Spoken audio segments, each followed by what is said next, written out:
ఒకే ఒక నిమిషంలో అదిరిపోయే క్యారెట్ ఫ్రై ఎలా తయారు చేయాలో నేనైతే చూపిస్తున్నాను. క్యారెట్ అన్ని కడిగి పక్కన పెట్టుకొని ఇలాగ నీట్గా ముక్కలుగా కట్ చేసుకుందాం. కట్ చేసుకున్న క్యారెట్ ని పక్కన పెట్టేసి ఇప్పుడు స్టవ్ ఆన్ చేసుకుని ఒక ప్యాన్ అయితే పెట్టుకుందాం.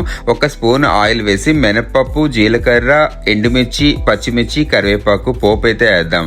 ఒక్కసారి పోపు ఇలా బాగా ఏగినిచ్చాక ముందుగా కట్ చేసుకుని ఉంచుకున్న క్యారెట్ ముక్కల్ని యాడ్ చేసేద్దాం. అడుగు నుంచి ఇలాగా ఒక్కసారి బాగా కలుపుకొని ఇందులోనే టేస్ట్ కు సరిపడా సాల్ట్ కూడా వేసేద్దాం.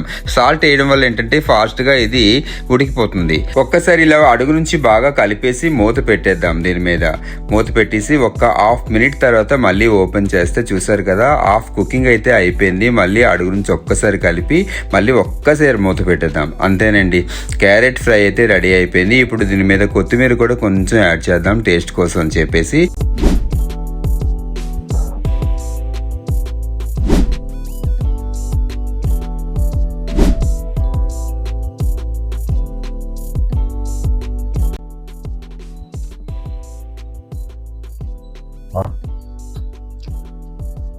సూపర్ తిరిగిపోయిందండి క్యారెట్ ఫ్రై.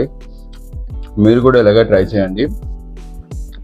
ఈ వీడియో కానీ నచ్చినట్లయితే షేర్ చేయండి, లైక్ చేయండి, సబ్స్క్రైబ్ చేయండి, అలాగే కామెంట్స్ చేయండి, గంట కొట్టడం మర్చిపోవద్దు.